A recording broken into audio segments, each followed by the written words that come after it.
Pekerja anak adalah mereka yang harus bekerja di usia dini hingga menghalangi mereka bersekolah, membahayakan kesehatan, fisik, dan mentalnya.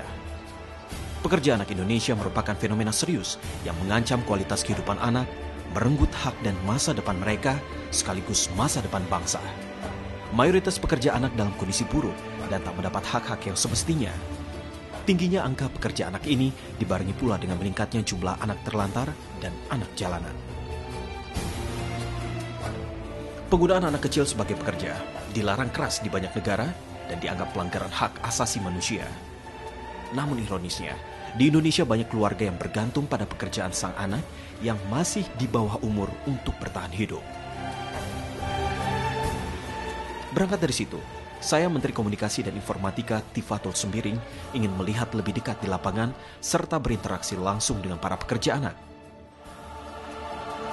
Untuk mengetahui bagaimana sebenarnya kehidupan mereka dengan cara menyamar dan menanggalkan atribut saya sebagai seorang menteri.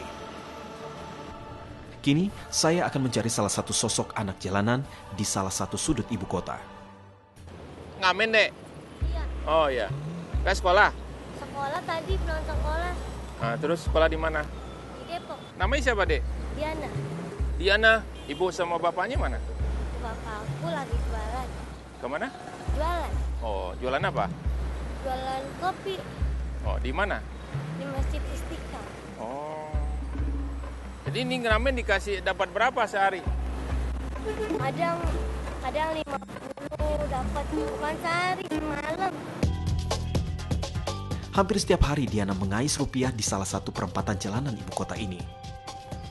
Sejak berusia 3 tahun, Diana sudah turun ke jalanan. Awalnya Diana diajak oleh sang ibu untuk membantunya mengamen. Namun, lama-kelamaan bocah ini menjadikan ngamen sebagai suatu kebutuhan dan mata pencaharian. Gak takut ini ditangkap sama Kamtip? Kan nggak boleh ngamen di lampu merah. Kalau saya nggak ngamen, saya makan apa? Emang Bapak Kantip itu mau nafkahin Nggak, saya? kalau ditangkap gimana? Pernah Ditangkap. tangkap nggak? Pernah, sering, Terus lebih 100 kali. 100 kali? Hmm. Terus gimana lepas lagi? Lepas lagi. Penasaran dengan cara Diana bekerja, saya kemudian mengikutinya mengamen.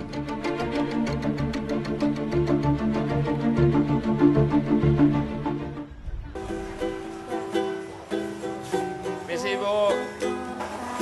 Ini teman saya mau ngamen, Bu. Boleh, Bu? Kalau nggak keberatan, Ibu. Nyanyi dong satu nyanyi.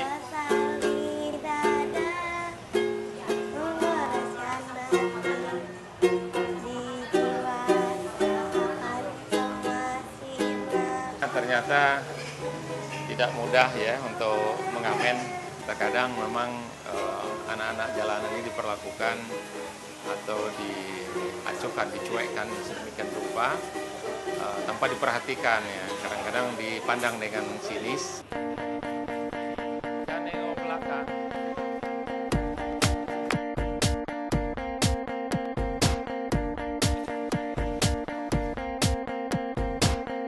Emang cita-citanya apa kalau udah besar? Kementerian Keuangan. Kementerian Keuangan. Jadi menteri gitu. Nggak tahu deh.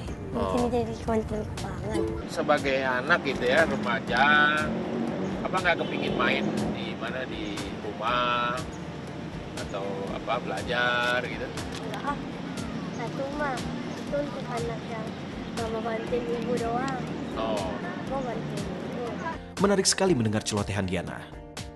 Meski usianya masih sangat belia, anak berusia 13 tahun ini sudah banyak merasakan pahit getirnya kehidupan. Saya pun tertarik untuk mengujinya dengan beberapa pertanyaan. kalau presiden Presiden mana? Indonesia namanya siapa?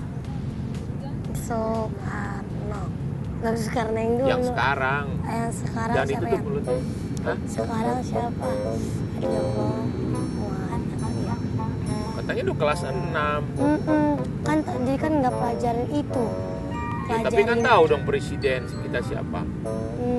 Presiden SB, SB, SB apa? SBY. SBY. Betul. Kirain aku namanya. Sungguh miris ya, Diana hafal hampir semua judul lagu, tapi nggak hafal dengan presidennya sendiri. Setelah mengetahui bagaimana pekerja anak di ibu kota, Kini saya ingin mencari tahu kondisi pekerja anak yang ada di daerah Bogor. Di sini, saya bertemu Salim, bocah penarik getek bambu.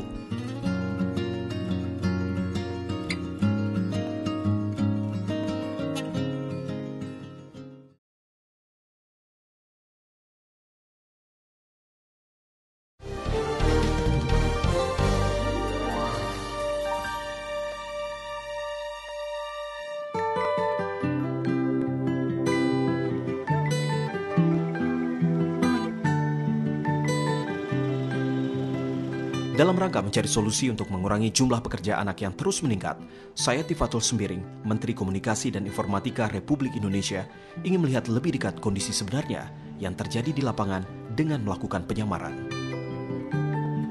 Sebelumnya, saya telah mengikuti aktivitas Diana, pekerja anak di ibu kota yang sehari-hari bekerja sebagai pengamen dan pedagang kopi.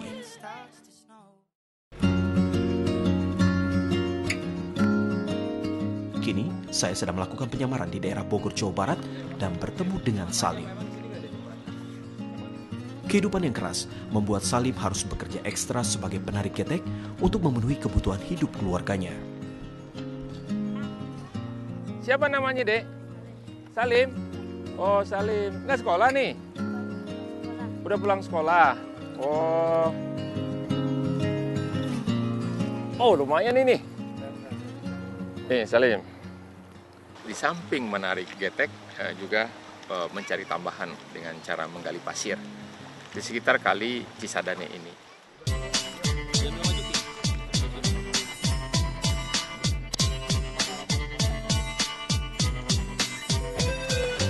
Wow, dalam lumayan ya. Dapat berapa kalau sehari? Rp8.000? Iya. Oh, itu berapa kali, berapa gerobak? 3 gerobak ya, Masya Allah. Ya, dia kan habis pulang sekolah. Rp8.000, bayangkan dengan Rp8.000 untuk mengangkat sampai 3 kaki. Ini cukup berat. Ini mungkin sekitar 3 kilo lah ini satu kali angkat.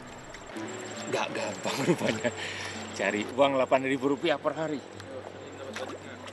Oh, Bismillah. Miris, melihat Salim harus melakukan pekerjaan semacam ini.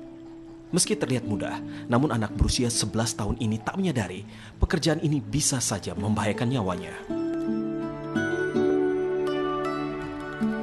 Suka naik nggak airnya? Suka. Bahaya ya? Ada yang pernah meninggal nggak di sini? Ada. Ada? Setelah godak atau rakit sudah terisi penuh dengan pasir, kini kami harus membawanya ke tepian untuk kemudian diangkut dengan menggunakan gerobak.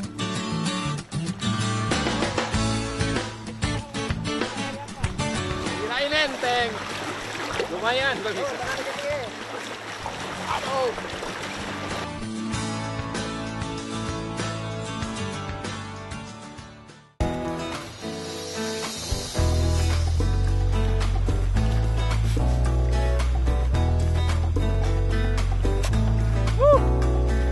Lumayan, capek.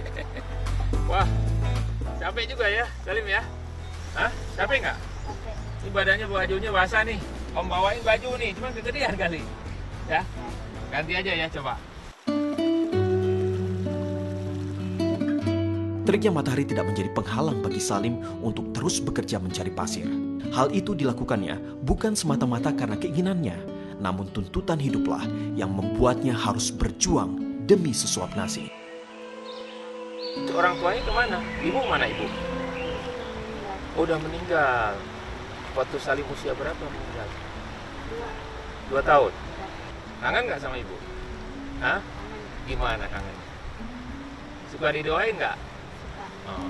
Setelah kepergian ibunya 9 tahun silam dan ayahnya yang kembali menikah, Salim beserta kakak dan adiknya tinggal bersama sang nenek.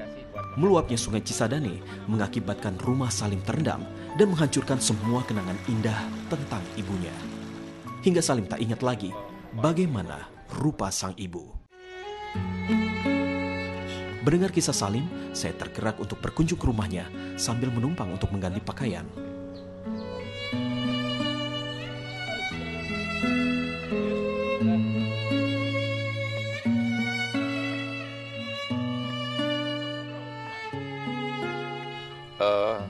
kesulitan dalam menyekolahkan, membiayai sehari-hari bagaimana Ibu? Suka itu ngedorong gerobak apa gitu. Oh. Kalau ada yang muat batu gitu, muat pasir ya ikut. Bantu-bantu gitu. Nggak ada listrik ya? Nggak ada, nggak punya. Oh, jadi kalau malam gelap dong? Iya, pakai lampu ini.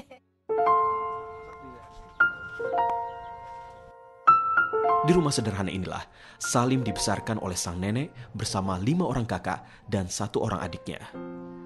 Meski hidup serba kekurangan, Salim dan keluarganya tidak pernah mengeluh. Mereka sudah terbiasa mensyukuri tiap hembusan kehidupan yang telah Tuhan berikan. Yang sama nenek. Iya, nenek juga sama. Nenek juga kesian Mas Alik juga begitu.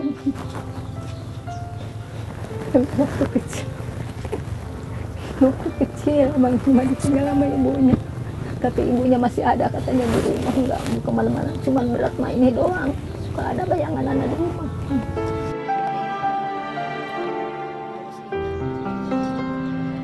Sama ibu.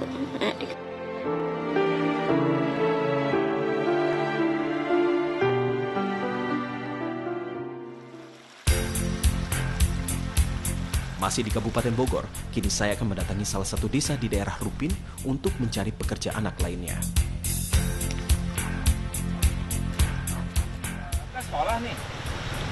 Enggak. Emang nggak sekolah? Sekolah kelas berapa? Jadi yang dicari batu apa pasir nih?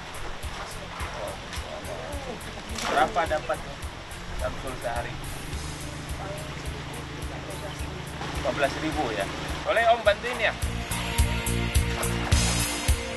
Mencari uang untuk menambah penghasilan orang tua juga jadi alasan Agus Syamsul yang kini duduk di sekolah menengah pertama untuk bekerja. Maka batunya harus diangkat dulu supaya mendapatkan pasirnya.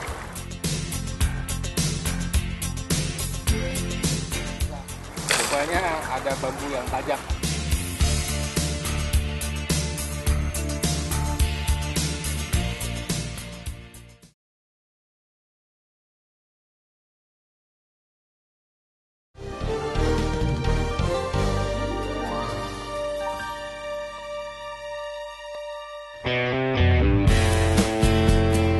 Dalam rangka mencari solusi bagaimana mengurangi pekerja anak yang kini jumlahnya semakin meningkat, saya Tifatul Sembiring, Menteri Komunikasi dan Informatika Republik Indonesia, ingin melihat lebih dekat kondisi sebenarnya yang terjadi di lapangan dengan melakukan penyamaran.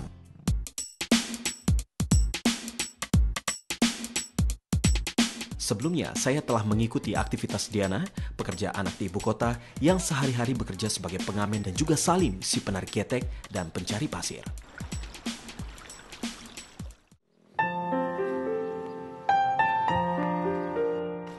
Masih di daerah Bogor, Jawa Barat, kini saya melanjutkan penyamaran dan bertemu dengan Agus Syamsul.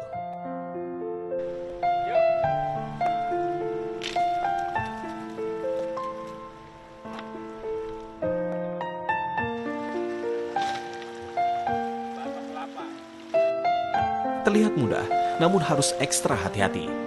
Di samping banyak bebatuan tajam, serokan bambu dan batu kelapa yang digunakan sebagai alat pun bisa saja melukai penampak.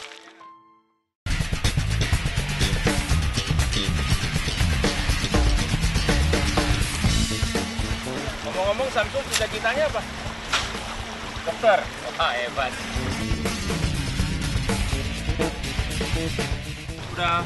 Batunya udah habis nih, Samsul ya. Jadi tinggal ambil pasir nih ya. Wow. Setelah serokan terisi penuh, pasir ini kemudian dikumpulkan di tepian sungai. Oh, buang gitu ya. Sungguh perjuangan yang berat. Untuk mendapatkan uang yang tidak seberapa, anak sekecil Samsul setiap hari harus melakukan pekerjaan orang dewasa.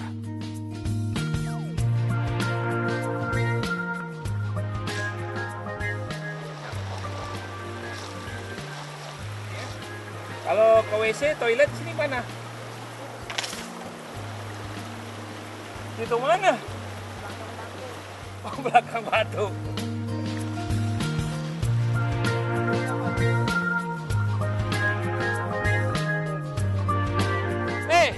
Bisu dia. Ayo, Om, tutup.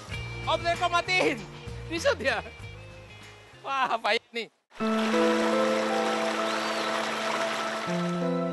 Tertarik mengenal keluarga Samsul lebih dekat, saya pun mengikuti ke rumahnya. Di rumah sangat sederhana inilah, Samsul tinggal bersama kedua orang tua, satu orang kakak, dan 3 orang adiknya.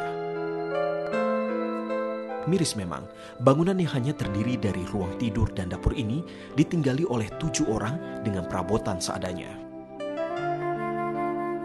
Terus harian Ibu dari mana? Uangnya, sumber mata pencariannya, dari situ cukup? Enggak sih lah. Pernah nggak gitu, lagi susah gitu, sehari nggak makan nasi, pernah?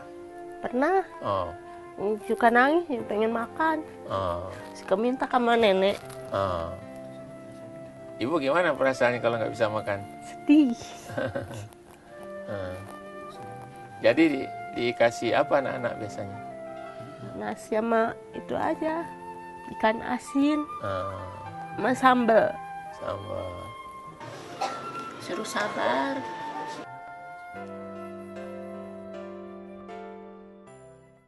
Setelah saya melakukan penyamaran dan melihat lebih dekat kondisi yang dialami para pekerja anak, saya mendapat kesimpulan bahwa banyak dari mereka yang terpaksa bekerja karena tuntutan ekonomi keluarganya.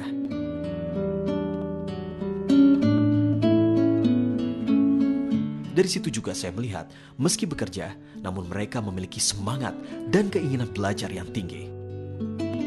Saya pun kemudian menemui Menteri Pemberdayaan Perempuan dan Perlindungan Anak Republik Indonesia, Ibu Linda Amalia Sari Gumelar, untuk mencari solusi terbaik bagi para pekerja anak.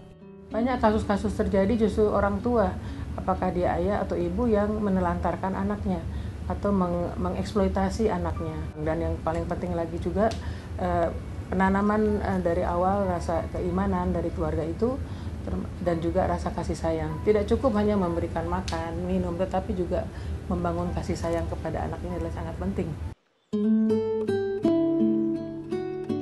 Kini saya akan memanggil beberapa pekerja anak yang telah saya ikuti pekerjaannya saat melakukan penyamaran. Assalamualaikum.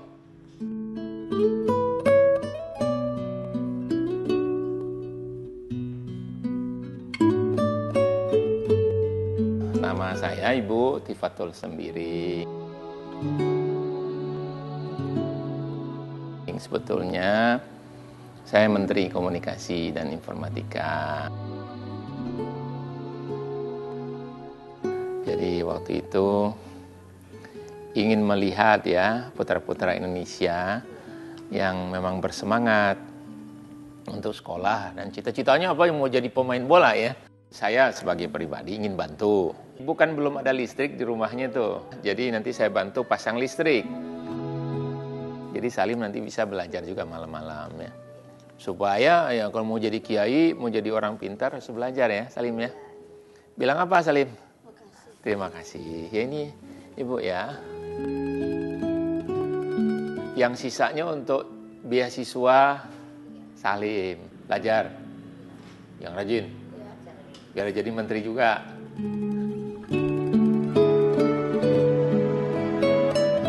Nggak nyangka. Kirain bukan papa menteri. Syukur alhamdulillah kalau ada pejabat mau nengok orang susah. Samsul waktu itu kepingin jadi apa ya? Pingin jadi dokter katanya. Ini ada 10 juta Ibu ya. Tapi ini yang 5 juta. Ini belikan ke kambing Ibu. Biar Samsul sama bapaknya bisa ngangon kambing. Nah yang 5 juta lagi itu untuk beasiswanya Samsul.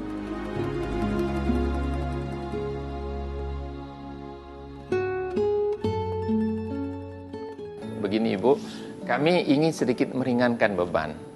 Kalau bisa Diana nggak di jalan lagi gitu Bu ya.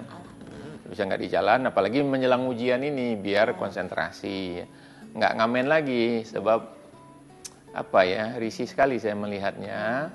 Ini ada 10 juta buat sekolah Diana ya, beasiswa ya.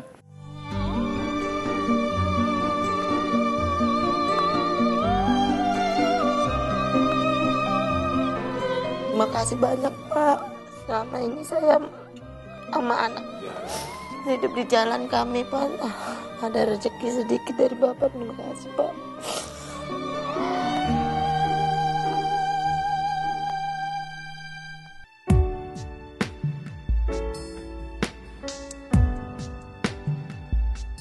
Melihat kehidupan anak-anak bangsa yang memiliki keterbatasan ekonomi membuat miris batin saya. Fenomena ini merupakan masalah serius karena mengancam kualitas masa depan bangsa. Diperlukan usaha untuk menyadarkan mereka bahwa tidak seharusnya mereka turun melakukan pekerjaan orang dewasa yang bukanlah dunia untuk anak-anak. Mereka berhak mendapatkan kehidupan yang lebih baik. Mereka berhak bermain dan belajar, bukan disiksa atau dipaksa mencari uang.